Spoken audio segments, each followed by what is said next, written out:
Hit it, Phil. Da-da-da-da-da-da-da. Can it be the breeze that fills the trees with rare and magic perfume? Oh, no, it isn't the breeze. It's Jackson time. La-da-da-da. Stay tuned. Right after this episode. For our discussion.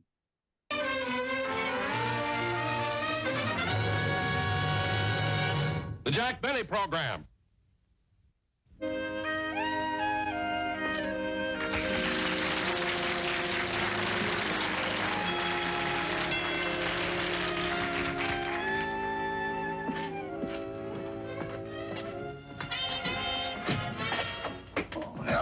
Oh, hello, Rochester. Say, there was too much mail to put in the box, so I thought I'd bring it in. Oh, thank you. Here are the letters.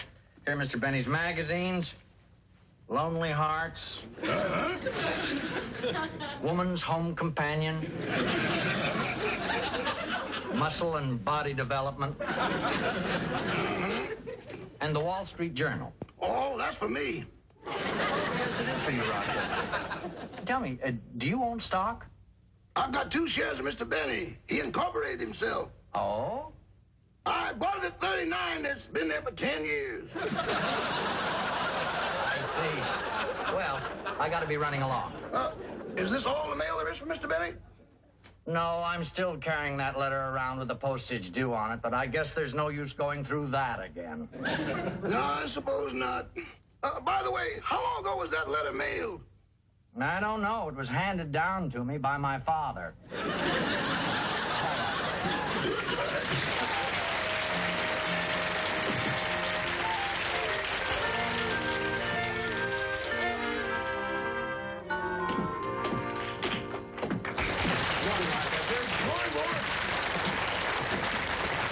Here's the mail.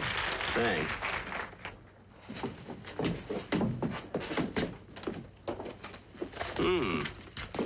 There's another letter from the California bank. It's about that loan again. What are you going to do, boss? I'm going to turn him down. Here's one for my barber. I wonder what he wants. Funny. Dear Mr. Benny, we're writing to all of our customers who got shaved last Saturday. Are you missing an ear? If it is not called for within 30 days, we will put it with our collection. Well, that's fair. Boss, would you like some eggs? No, thank you, Rochester. I don't want to eat heavily before going out to play golf. You going to play again today?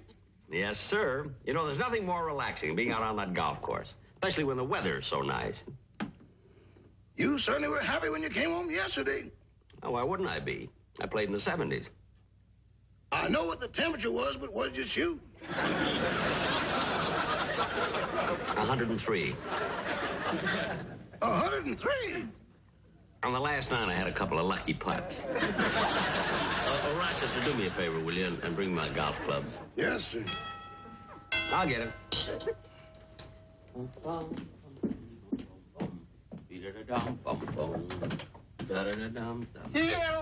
Mr. Benny. Mr. Kitzel. Well, it's certainly nice seeing you. Likewise, I'm sure. Well, come right in. Make yourself at home. Come in and sit down. My goodness, what are you doing in this neighborhood? I'm just coming from my nephew's. You know, he just opened up a brand new dental office right here in Beverly Hills. Oh, I didn't know that. Would you care to join me in a cup of coffee? No, thank you. My jaw is still hurting me. Oh, you had a tooth pulled? 5 of them. To Kitzel, you had 5 bad teeth? Only 1 bad. Well, then, why'd you let him pull the other 4? He's a beginner. He needs the experience. But he's going to be a very wonderful dentist. You know, he wants to specialize in stopping pain. So he's studying the nerves of the teeth. Really? Yes, and you should see how delicately he works. He removes the nerves from the teeth, and he hangs them up on tiny little racks. Say, that must be quite a job. It's nerve-wracking.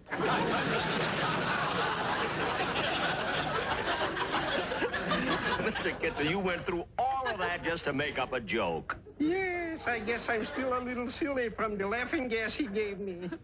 Oh, he gave you laughing gas as an anesthetic? Huh? Yes, and it's the silliest thing. He puts a pliers in my mouth, turns on the gas, and then it starts.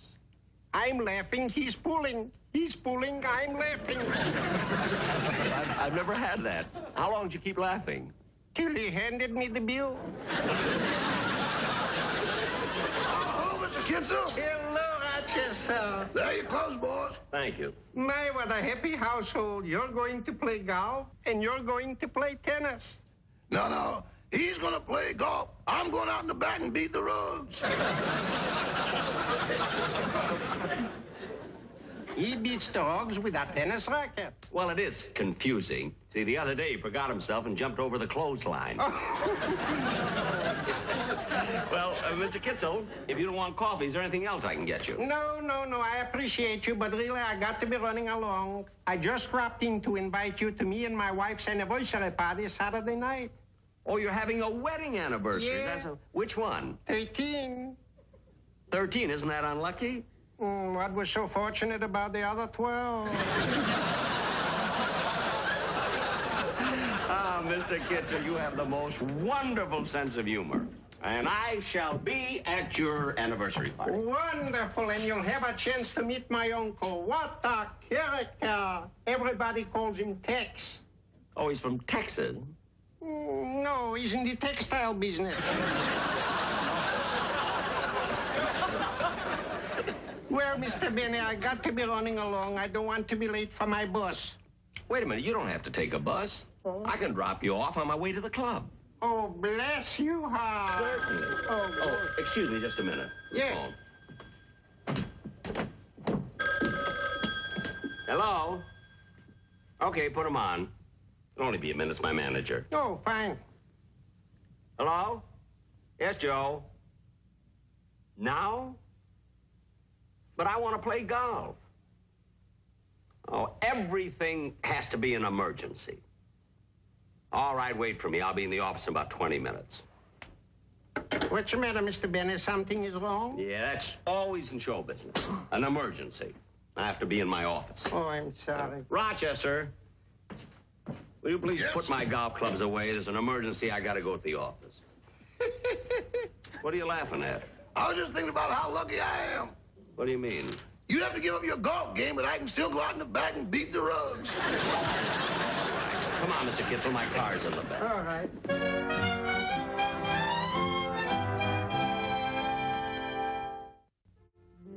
No, I can't make any final decision until Benny gets here. I'm here. I'll call you back. All right, Joe. What's the big emergency? Well, it's the same old thing. You're supposed to do your show next week, and we don't even have a script yet. Where are my writers? I've already called them. They'll be here any minute. You know, Jack, I don't... Here they are now. Boys, you know, I can get into a lot of Now, Jack, trouble. let me handle this.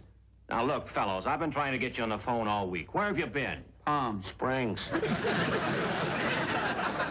Boys, look, you've been writing for me for a long, long time. And every week I have to wait till the last minute to get a script. Now, I mean, you're not being fair to me or fair to yourselves. After all, you've got the ability. You boys are without a doubt the most talented, the most original and prolific writers in the entire television industry. Gee, do you really feel that way about us? Well, of course I do. Then how come you cut our salaries? Because I don't let sentiment interfere with business. That's why. And we don't let business interfere with pleasure. That's right. That's why we went to Palm Springs. I know where you went. Now, will you please go in the other room and start on a script? Okay. You go first. You're talented. No, you go first. You're prolific. No, but you're... Don't stand there arguing. If you don't know what to do, toss a coin. We ain't got one. Oh, yes. Yeah, I forgot. We just came back from Palm Springs. Boys, will you do me a favor? Go in the other room and start writing. Okay. Give me the pencil, Harry. Oh, you got it, Sam. I gave it to you yesterday. No, I give it back to you. But after that, I put it in your... Here, use my pencil. Now go to work. Okay. Well, let's hope that Shakespeare and Hemingway come up with something good. Are you kidding? Those two nitwits not only can't write, they don't even know how to add. I cut their salary 2 years ago. They just found out about it. Anyway, Joe, if they don't come up with anything, we have nothing to worry about because we can always revise one of our old scripts. I must have about 50 of them here in the cabinet. I saved them all.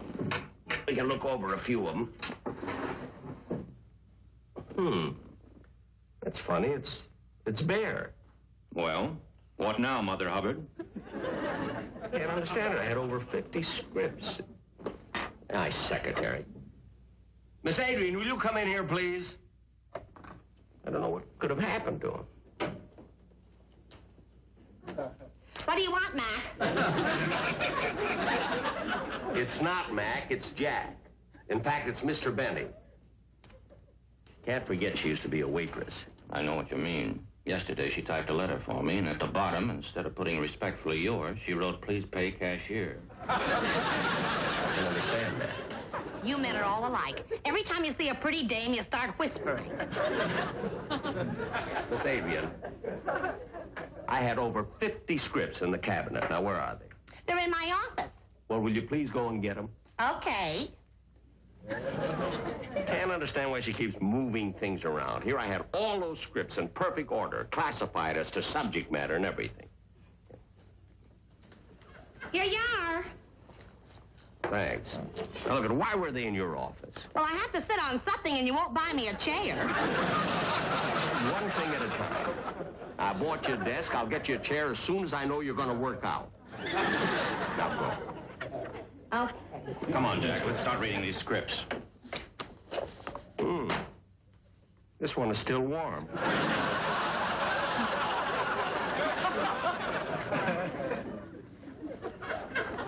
All right, let's look them over.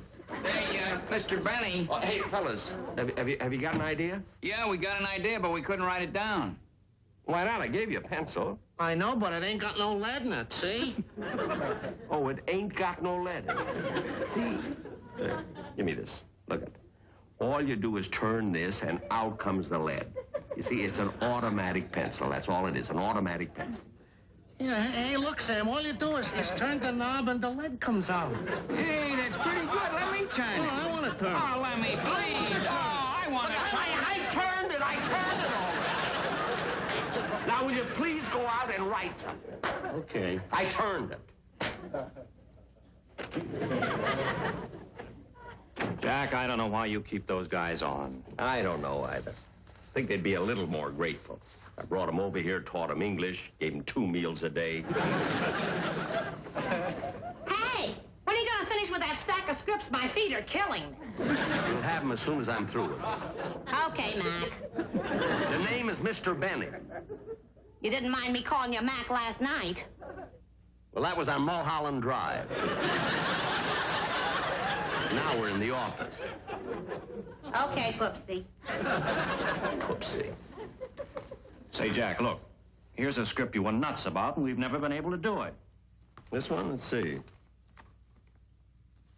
Oh, yeah, I remember this. Yeah, this'll be fine. Sure, all you and your writers have to do is cut it down to time and polish it up a little. Oh, no, Joe. You and the writers are going to do that. I'm going out and play golf.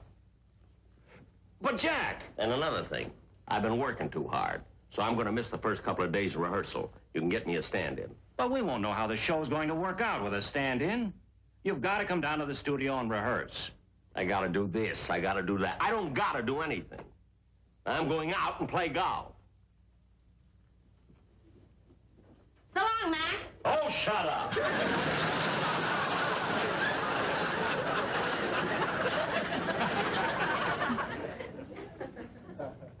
Well, what's with him? Oh, I don't know. It's hard to believe that he's the same man that I discovered. What? You discovered Jack Benny? Well, yes, didn't you know? No. Well, let me tell you about it. was many years ago. I was driving through Arkansas and my car broke down. I had to stay overnight. So, to kill a few hours, I went to the local theater. They didn't even have a marquee. I can still remember the master of ceremonies walking out on that stage. And now, ladies and gentlemen, your favorite and mine, from your own local community, Zeke Benny and his Ozark Hillbillies.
Thank you, folks. Now I'd like to have you meet my boys. Fella standing back there with the concertina, his name is Charlie Bagby.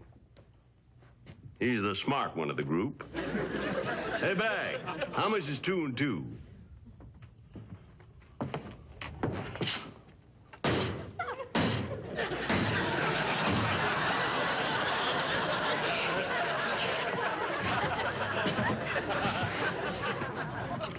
He's our business manager.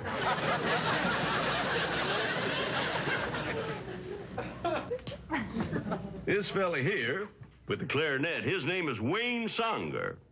Stand up, Wayne. You know, we're mighty proud of Wayne. Last week at the county fair, he won first prize in the fly attraction contest.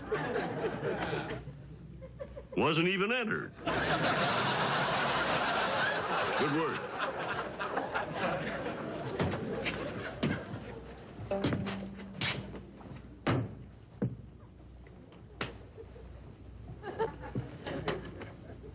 This is my wife.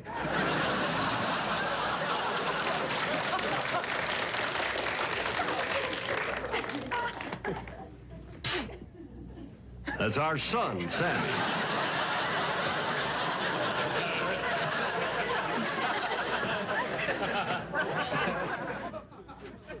Fella here with the bass fiddle, his name is Don Rice. That ain't exactly a crew cut. See, the reason his hair stands up like that is because he was pardoned 30 seconds after they pulled the switch. Remember, boys? They tried the gas chamber, but he kept eating the pellets.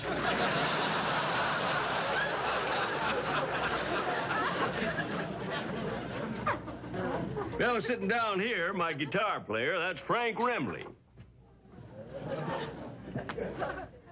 Glad to see you standing up, Rem. You know, he never had a guitar lesson in his life. Took it up by accident.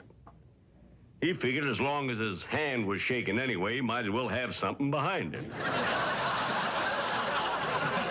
He's a fellow makes us laugh all the time, too. He's quite a card. Hey, Rem, say something funny. Razzmatazz!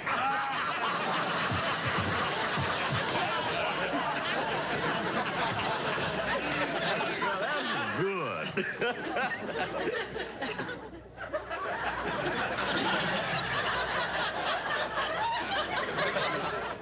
And now, folks, we're going to play. Now, listen, Lem, I got a bone to pick with you. I don't like the way you've been treating my daughter. How come? Well, you took her out last night. Well, I brought her back. That's what I mean.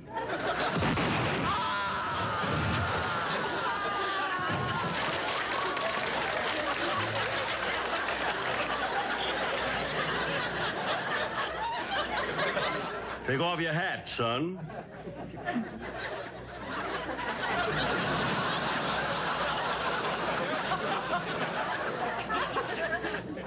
Now we're going to play a real hot tune for you called Fascinating Rhythm.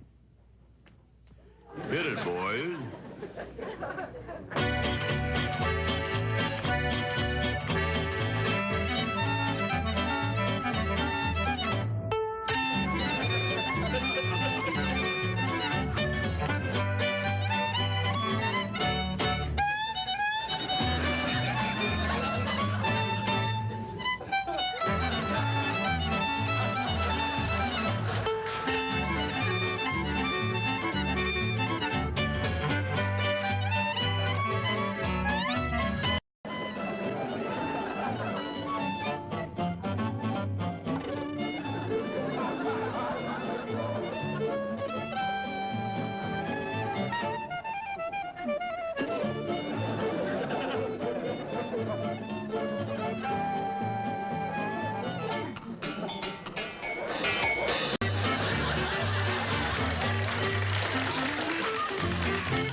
Hey, more.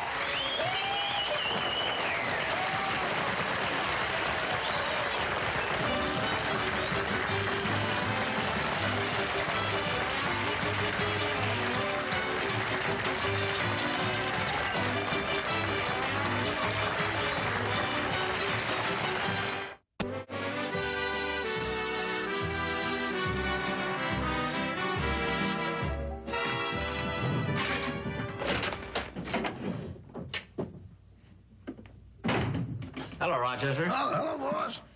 See, you're home kind of late. You must have worked pretty hard at the office. No, I didn't stay at the office. I went over to the club, played some golf, had dinner, played gin rummy with the fellas. You know, after all these years in show business, believe me, I think I'm entitled to a little relaxation. I think so. Yeah, I wish my manager felt the same way. He thought I was ritzy just because I asked for a stand-in. You ritzy? Yeah. Believe me, underneath, I haven't changed in 30 years.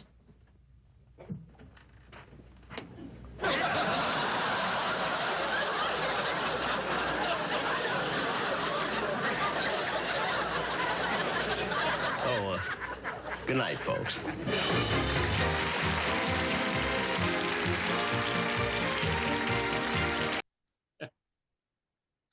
Well, hello again. This is Buck Benny speaking. I'm joined by Kathy Fuller-Seeley. Hey, Kathy. And I'm joined by John Henderson from This Day in Jack Benny. Hey, John.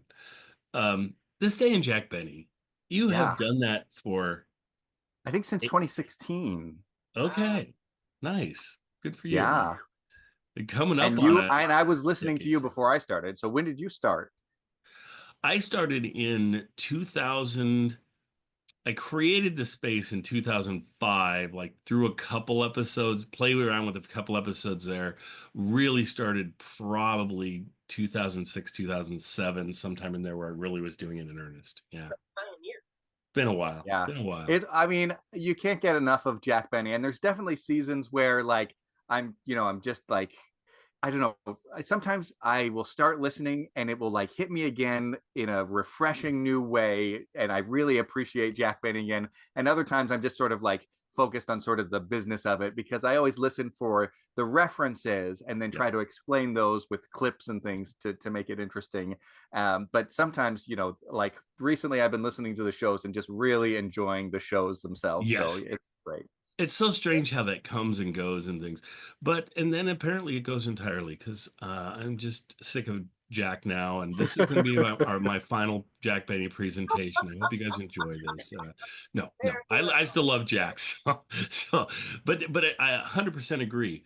I'll have ebbs and flows that come, and all of a sudden I'll be really into it again, and I just, his mastery just hits you in different ways, and the just his ensemble he puts together sometimes, and certain people, like for a long time now, probably 3 or 4 years, I've been kind of on a Mary kick where I've just really enjoy Mary and Mary through time and things, and just the acting that she pulls off with that is just wonderful. And people, the Mary thing is, people always get so tied up in her personal life or whatever, and I'm like, I don't know about all that. I just know that I really enjoy the character they created Talk for about Mary. what people heard on radio and saw on television. Yeah. And the fact, what's really made her stand out, I think, too, is that recently we've had her show up on these TV shows so much more often and things. I would have loved to seen her in the, was she in this episode? I can't remember. No. I don't think so. No. And she wasn't in the last one we did either, but both of them could have been anytime she's in it, I just think the episode gets slightly more interesting for me, or slightly better maybe. Anyway. But yeah, we'll chat about this episode. This is the Hillbilly sketch that was in such high demand by viewers that they had to bring it back, and so quickly too. It was the first episode of the second season of the Jack Benny Show, and for us that enjoy watching the show and everything, it's the only second season episode that we have that's in circulation, which is kind of crazy that it's the only season. Oh, I guess the first season and the second season each have exactly one show that's in circulation. But after that, it becomes more like the third season. I think there's 5 shows or something. There's a decent amount. And from there on, it's a decent amount of shows. But first and second season, he only did like 4 shows the first season, and right, 6 or something the second. Yeah. So few. And Yes. and they were all live. Yeah. So that's why we don't have them. So there are probably numerous reasons. This is such an odd episode. It's an odd duck for sure. I would call it non-canonical, because it's like, that's not how Jack Benny started, and who is this manager Joe? But nevertheless, Jack apparently loved the Hillbilly sketch. He had been taking it on tour, summers, for almost maybe 10 years or more. Right. So this is what he did, going around to state fairs and parks and playing in theaters with his favorite band members, and hiring a little girl each season. So this was part of his summer sort of stage vaudeville show, and apparently he just loved it. So well, and it's so interesting to me how Jack does that. I can't believe it's just coincidence. I think Jack really took and said, oh, let's do a film show of this, so that's saved. This, like I want to keep my performances, the things I do. So everything he did kind of on stage, when he'd be doing, like you say, performances for people, things from the radio show, everything he sort of brought into the television show, and would kind of do an episode, even if it was off or didn't really fit, like you say, non-canonical and that sort of thing.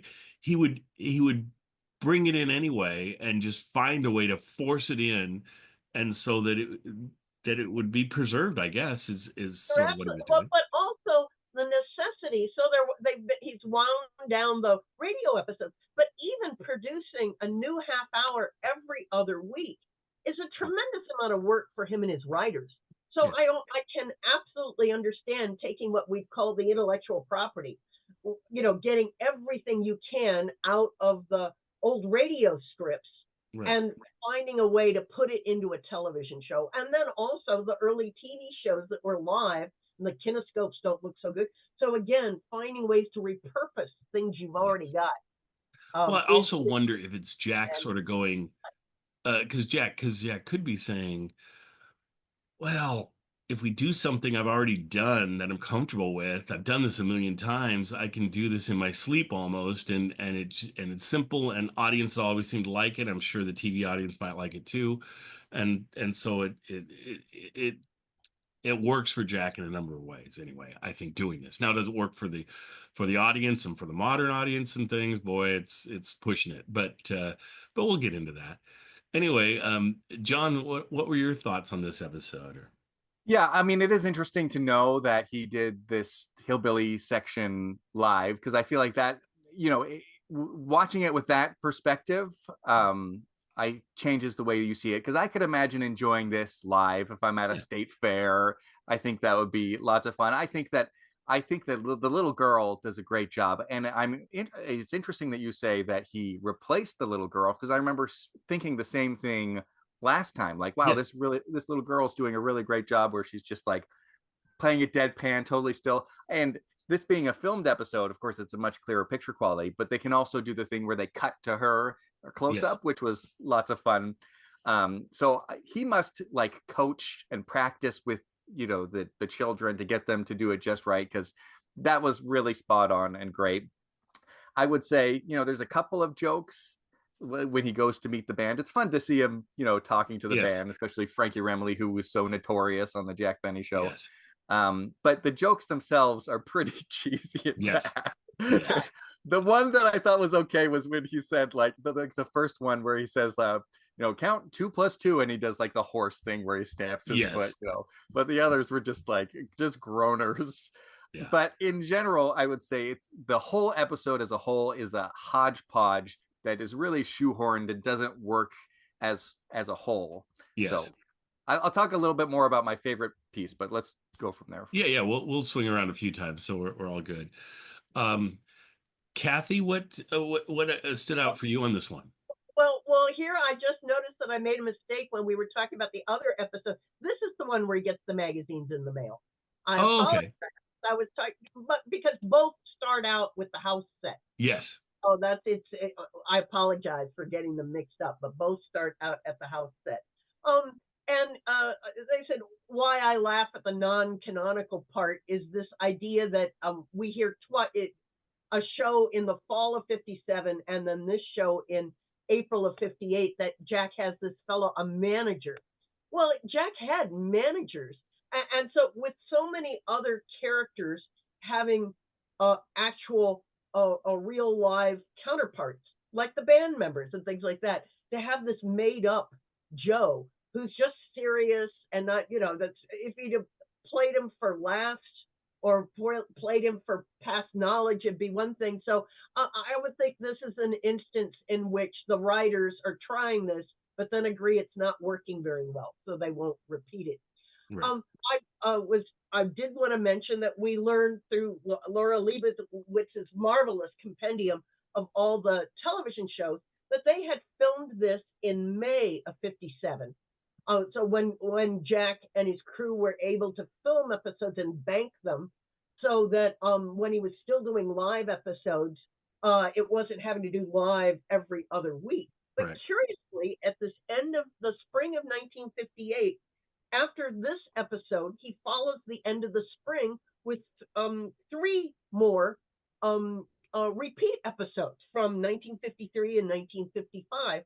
How interesting. I'm going to have to go do more research to find out what was happening in Jack's real life. Was he actually traveling someplace? I hope he was not ill. Right. Was it a contract thing with CBS? I'm just curious. Why? And why would he grab one from 1953? That seems really strange. That's not actually. In 1953, there were only like 1 million or 2 million television sets in the U.S. Right. And not everybody had heard, I mean, so only 1 million or 2 million people in 1953 got to see the show. But now in 1958, they're like 50 million people have television. Right. So well, I can't. let me jump on that. They're with the reruns we expect today. So why not? I'm going to jump on that for a second, Kathy, just because I can work my mom into this episode. So what the heck? I was just visiting with my mother, and she's 91, and we were talking about history and her growing up and all of that, and talked about radio and television and everything. And she said that they were one of the first people to get a television set. My dad went to get something for my daughter. He was gonna get a radio. He was thinking about getting a radio for my daughter's, my sister's, his daughter's room. And when and she was, I mean, I don't know why what would she have been? She would have been like 5 or something, right? So anyway, so he goes, and then he sees that they have a television set there, and it's a used one, and so it's really reasonably priced, and so he brings home the television set instead of a radio. Now, on the other hand, that could be what he told my mom, that he was going to get a radio, and he really knew he was going to get a TV. Who knows what the deal was there? So anyway, he surprised her with a TV, and that's 1955, I think she said it was. So it would tie right into what you're saying, where they would have never been able to see the original 1953 episode, but they would have been able to see it when it was reshown. But I wonder if it was a filmed episode. I don't know if he was doing filmed episodes in 53 or not. It's right around that time that he does his very first filmed episode. He was just starting because CBS, the networks, preferred liveness. Live episodes were considered of higher quality and prestige. Yes. So, but one of the first ones, when he filmed the Gracie Benny episode. Yes. Such a big hit and controversial live that that he started filming some of them. But because I would think if you were going to show, I agree, lives for an audience at the time would be a bigger prestige thing. But for re-showing it later, I would think you'd grab the filmed episodes, because they're just going to look so much better to the audience than how they're going to look. The lives are going to look like an old live show. Yeah. Not so much the idea of reruns. Yes. So that back in the 50s, it was push out new, new programs, and then they eventually discovered the efficacy of having something filmed so that you can rerun it. So well, first, the quality of the picture on television back then was not as good as it is today. Like, you can get away with it's like watching something on your phone practically, Right. But I am curious about the technical things of it. I don't know how much you know about that. Like, when we watch a kinescope of a live TV program, it's pretty bad. It's pretty bad picture quality. Now, when it went out live, was it better? Was it as good as a filmed episode? No. I don't think it was as good as a filmed episode, but I think it was way better than kinescope looks. Yeah. Okay. It was crisper. No way as good as film, but it was at least crisper. A kinescope is literally taking a movie camera and pointing it at a TV set. Yeah. Well, bad news, but so. Yeah. So you were limited by the camera, and you were limited by the TV set you were filming it on. I assume they had a pretty nice TV set, but even back in the 50s, how nice is that TV going to be? So, yeah, exactly. The other thing that I thought we better get into in this one is that our good friend Artie Arbach appears for his final time on the Jack Benny Show. He had passed away a number of months before this. This was one of the filmed episodes, as Kathy talks about the filmed episodes that they're filmed in the summer or whatever. And so apparently they filmed quite a few with Artie, and then he passed away in October of 1957, October 3rd. And then, so this is appearing quite a while after that. Like I say, his last appearance on the show. I love his appearances on the show. I think he did about a dozen of them, maybe a little more, a little less, over the course of the television show.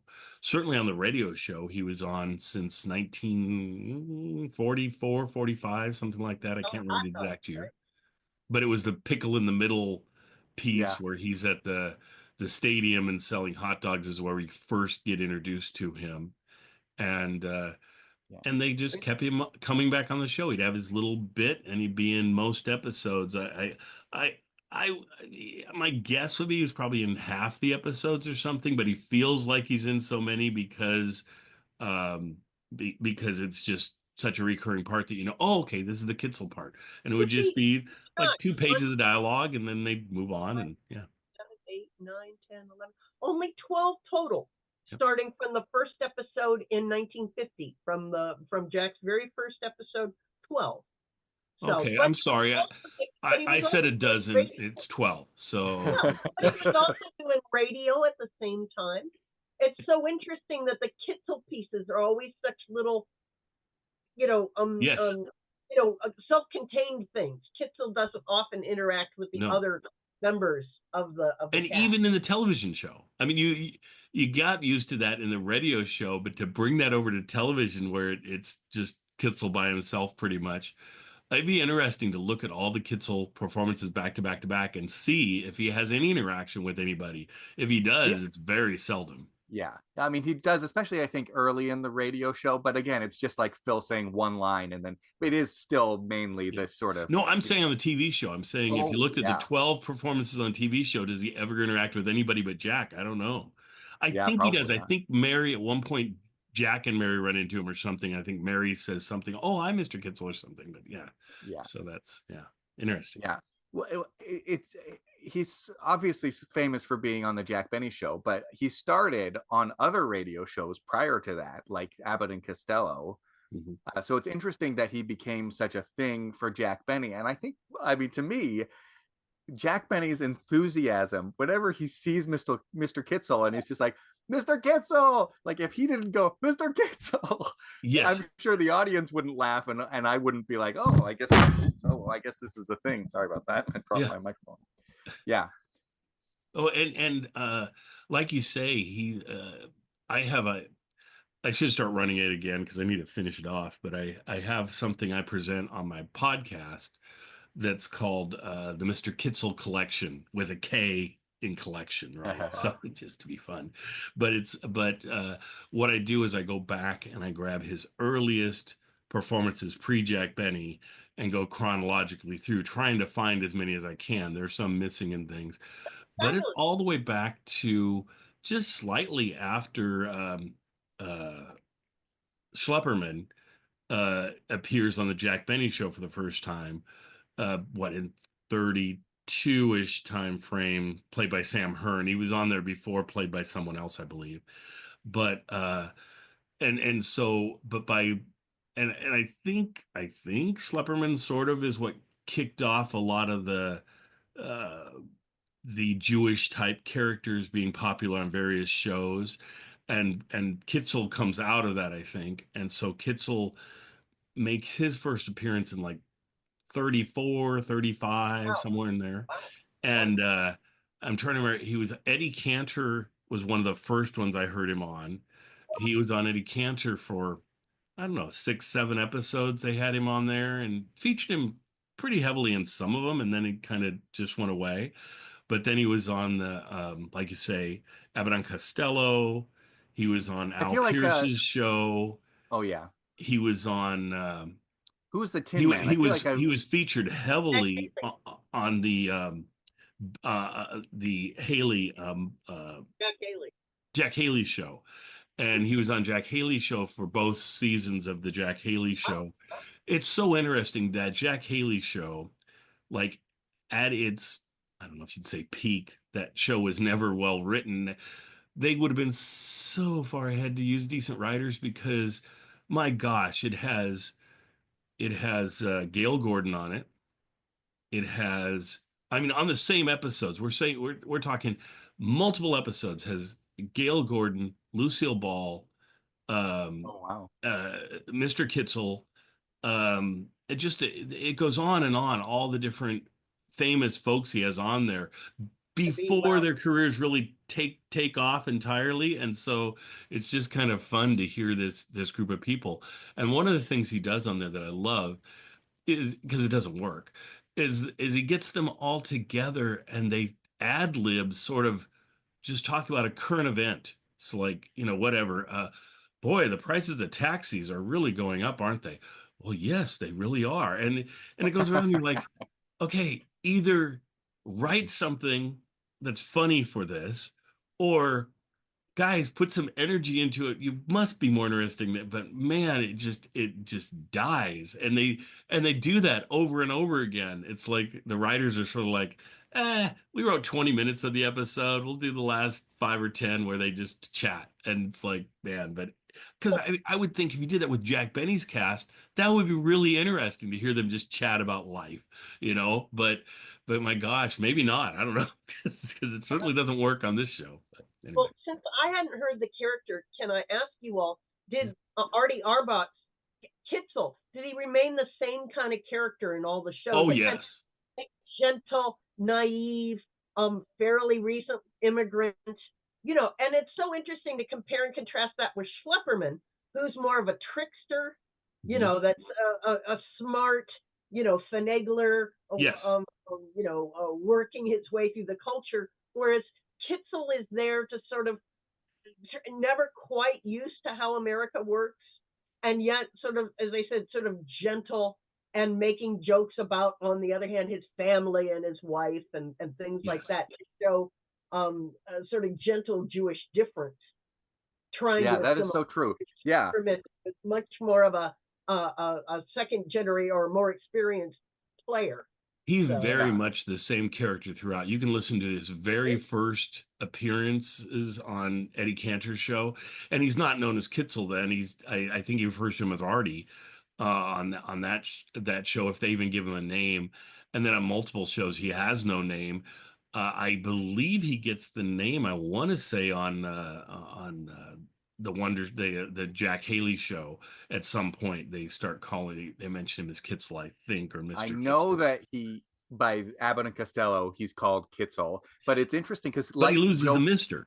Yeah, but he doesn't have the Mr. yet. Yeah. Right. In this episode, we've got Joe Kearns as the mailman, and then the last episode, Joe Kearns was the dentist. Mr. Kitzel was a similar thing, where in the Abbott and Costello show, he would start by singing a little tune. It wasn't Pickle in the Middle. It was like, my name is whatever, and today I am a dentist or whatever. Yeah. And so he would come in these different roles because he's getting different jobs or whatever. So that was an interesting way to have the same character, but filling these roles you needed for any particular plot. Well, and the other thing I find really interesting with Kitzel over time is you don't realize how big he was on some of these shows, because he'll have a catchphrase that he'll use and you go, oh, I've heard that either in like Bugs Bunny cartoons or whatever, where you're like, that was such a catchphrase that it caught on in other media and things. And yet they let that go and die, and he gets new catchphrases on different shows he's on and never refers back to the previous catchphrases. I would think, like, he's on Jack's show, you'd go, oh, let's bring back your catchphrase from this thing or that thing, but they didn't do that, which is agreements with the writers that you don't get to repeat. Oh, could be, yeah. So in the same way that Don Wilson's contract said he could never make jokes on any other program that he had. Oh, really? Or it could be the whole Carson thing where Johnny Carson said, you never want to refer to anything that's over 5 years old because the audience won't remember it and it won't work very well. And so he was always like, it's got to be within the last 5 years. That wouldn't work with how much Jack's writers were used anciently. Yeah. Well, the thing is, I would say with Jack, so often it's probably not older than 5 years old, in that they keep bringing stuff back so often that it never gets more than 5 years that you haven't heard the thing. And so right, I mean, because you could say, oh my gosh, the Christmas shopping happened in 1937 and they're still referring to it in 1950 something, but they've referred to it every year. So and they've experienced it every year, so it's not like it ever goes away. It's like it's well, that's an evergreen, right? There's so many evergreen sketches that Jack does, and he forces things to be evergreen that maybe wouldn't be for any other person, but it works for Jack. And that's one of the many pleasures of it. Yeah. Well, I mean, I feel like you get a real insight into that in this episode where he's talking with his manager or whatever it is. And he says like, oh, look, I've got this whole stack of old scripts and we'll reuse them and we'll pull in this from this script and we'll pull in that bit from this script. And this episode is sure an exemplification of that. They pull in bits from several different scripts for sure. My favorite part of the episode is also the part that makes me the saddest, which is where Mel Blanc and the other guy, the other character actor, are the writers, and they come in and they're bickering and they don't have their script ready. Yes, Palm Springs. And I thought that was so funny, but I was sad because they didn't redo the whole episode that came from. I listened to it again. It's from January 16th, 1955. And it is such a great episode where Jack shows up and the script isn't ready. And so he goes to the writers and they're bickering. And one of them is Mel Blanc. And they're doing the thing with the pencil. And it is just so funny. And then they start to do the play, but the play isn't written yet. So they have to stop partway through and get more lines from it. And every time they stop, they play a song cue, which is Mighty Like a Rose. And so whenever you hear that, it's such a funny, thing. And then I was, so I was looking at my website, thisdaybenny.com, and I saw that was a redo of a previous episode from 1941, January 12th, 1941. And I listened to that episode, and it's Bill Morrow and Ed Boulogne, which is why you've only got two writers here. Right. And I don't know if it's them. I guess I must not be them because Mr. Billingsley is already in the episode. But whoever the character actors are, yeah, they're also very funny at doing this same bit. And because it's it's early and it's live and Mary's got the energy, it's another hilarious, high energy, really fun episode. So if you look up the Jack Benny radio show where Jack has no scripts, I would recommend it because it's one of the best. Yes.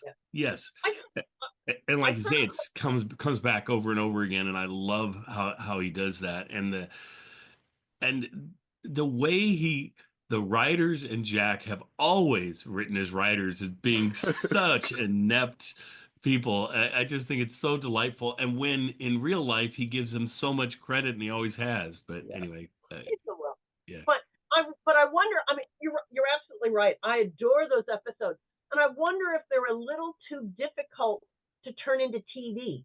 I mean, if it all depends on the dialogue, because we see in this TV episode that they're literally playing with the pencil. That I mean, that's having to try and make it a visual, as opposed to, unfortunately, why can't they be in a corner, typing and handing it, throwing scripts around? Maybe they thought it'd be too difficult to actually pull off in a. Well, yeah, and there are some radio bits, like they have that fantastic joke where Jack Benny is the police officer on the phone and Mary says, "My husband's been shot," and he says, "Are you sure he's dead?" Yes, yeah, I'm sure. Yes. But like, would that translate to television? I don't know, but man, but I did adore seeing. I really geeked out over seeing the stack of scripts, because if you're fortunate enough to be able to go to UCLA archives, to Jack Benny's papers there, you will see that they kept one master copy of each of the scripts in bound volumes. And to be able to touch them and read them was so fabulous. But how great to think of this stack of old scripts. He really did have a stack of old scripts bound in neat. Well, and the fact that you, through your books, have given us a chance to enjoy those scripts that, for those of us who would never get a chance to travel down there and get to see them, I mean, it just makes them so much more available for so many more people to enjoy. Well, especially when the radio shows are gone. It's so interesting if you're willing to work, and then you have to hear it in your mind. And, because they always said that Benny's scripts weren't as funny on paper as when you put the life of performance into them. But I still say it's worth reading them. So. Well, and I think for any Benny fan that's listened to a whole bunch, they do come alive. The old scripts, they're now just sit on the page. You hear Jack saying the lines, you hear the different, and even if it's a character you don't know, it still works because you substitute in the voice of Frank Nelson in your head or Mel. That's the most recent book. There you go, volume 3. That's great. And volume 4 coming soon. On the way. Awesome. So can't wait till we get volume 4. Anyway, and we're looking at probably, Kathy, 10 volumes in this series or so. Probably, because the early Jello scripts are so fabulous. You know, Yes. And the general Tire scripts are interesting, but there's such gems. Yes. In the first 3 years of Jello scripts that I can't wait to get there. So, yeah. And I think you're going to be surprised and amused at some of the things they do, even in these Chevrolet years. They're in a way political. He gets Don Wilson on board, and Frank Parker at the time was known. He's kind of like a Kenny Baker, yes. Someone with an attitude. But yeah, Frank's amazing. So. Yeah, because he was Frank Parker was big. I mean, before Kenny Baker, it was where people he was the first real he was the tenor, right? Before. Right, but he's a different character in that he's more knowledgeable, and yes. They're always working double entendres into the scripts and things like that. So there's all kinds of fun.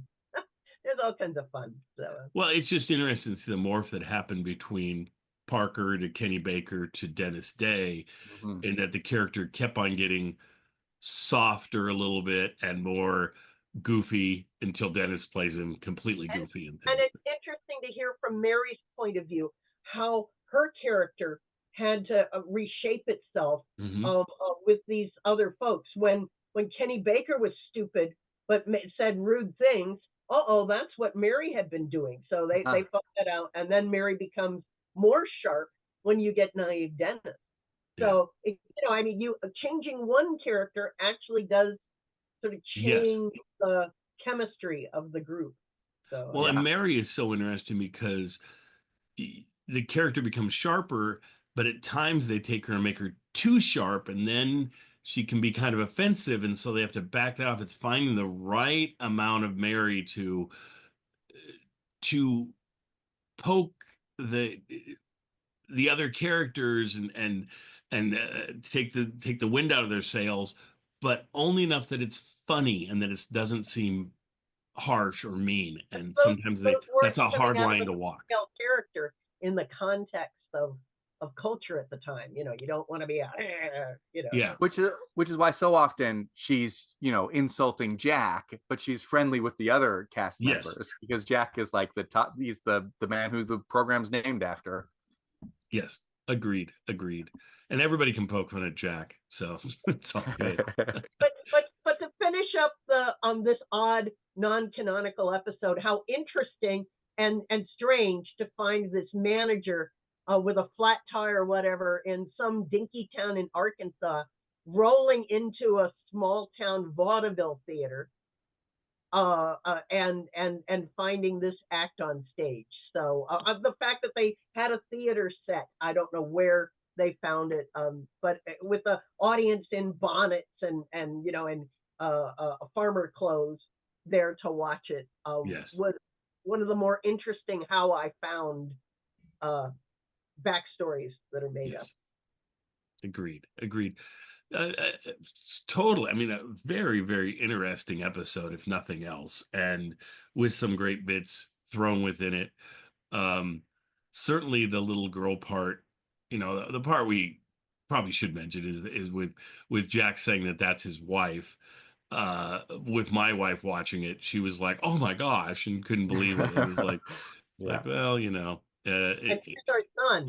At least makes it a little more absurd, but a little more icky, but a little more absurd with. Yeah, the creep factor is really high in that, but after that, where they say, "And this is our son," and their son is like 20, I don't know, 8 years old or something. It's like, and when he pulls off his hat, that he's also bald. Got his hair as part of the hat. Yeah, it's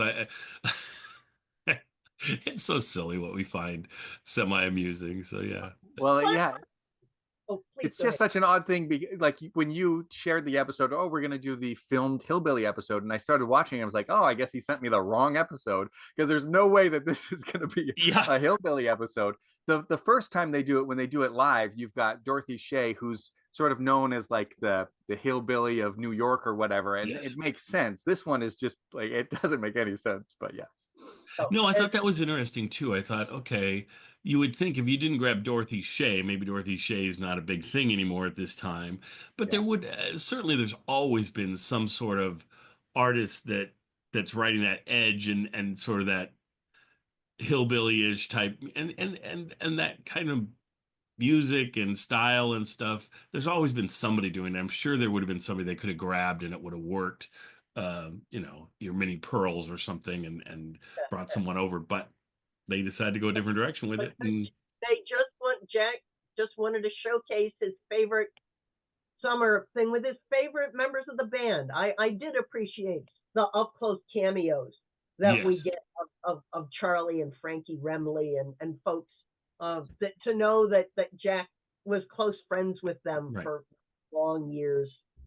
And you don't know. Maybe that's the sole reason Jack does this. Maybe it's because this is the best thing to ever feature my band, and I just want to film this and let America see the guys I work with and stuff. And yeah, I don't know. Interesting episode though, for sure. And lovely that we get one more performance from Artie Arbach, and so I'm so glad that he does this and is Kitzel in this one too. The bits in the television shows of Artie, I always look forward to them. I always enjoy them, but they're never anything spectacular. There's not you can kind of take one from any episode and probably take the 12 and rearrange them in different episodes, and you probably wouldn't hardly notice the difference because they're so self-contained, or often are. So yeah. What the last one, the one with the dentist? It's about he just saw somebody for his eyes, right? That it's the Right, and which makes some sort of sense that he's seen an eye doctor at the same place he's seen a dentist. And then he looks like he's blind. He Yes. does a really good job of that, of going, he's not seeing very well. Right. Well, and then I always wondered too if, because all of a sudden he features in a lot, right? I would say half of his episodes are in the last year or so that he's featured on the show. I mean, he had all these years before they could have featured him. I don't know if Jack knew that he was not doing well or sick or something and maybe needed money for the doctors. Who knows what it was, but it's just interesting. All of a sudden he shows up on a bunch of the episodes right before he passes. And then some of them have to be aired after he passes. So, I mean, when you do a total of 12 episodes and 4 of them are posthumous, that's pretty wild. So, yeah. Anyway, anything else about this one? We good? Okay. Well, enjoy it, and we'll see you folks next time. Well, now for something very special. Kathy, what do we have now? We've got a trailer for our upcoming episode. Wow. John, do you like trailers? Ooh, do I? All right, let's see it. The Sportsman Quartet are going to dedicate a number to Don Wilson.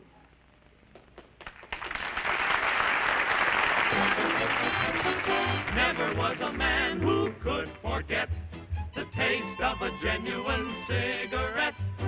Get the honest taste a man can like, the honest taste of a Lucky Strike, the honest taste of a Lucky Strike. How do you like our new commercial, Don? Too bad you couldn't be here to bring it on. But don't you worry, Don, don't you fret. Your substitute can really sell a cigarette.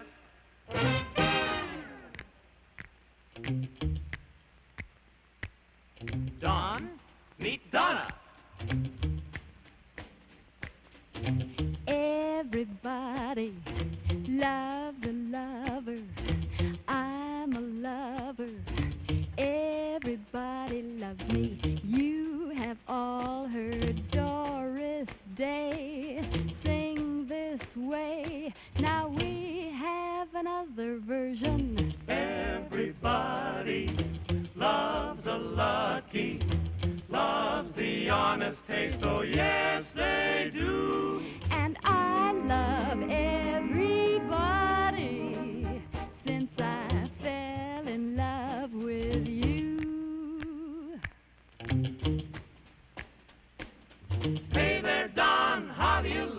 sure substitute. She's not fat, not a bit, and she's kinda cute. You can see she's not very tall, and a bit small. Nothing at all like our own Don Wilson. LSM, LSMFT, Lucky Strike. LSM, LSMFT, you will like. Lucky Strike, like a lucky now. What do you say? Sure enough, really okay. Everybody loves a lucky. I sell honest luckies. Yes, I do. And I love everybody since they fell in love with, fell in love with, fell in love with you. I'll be a lucky smoker too.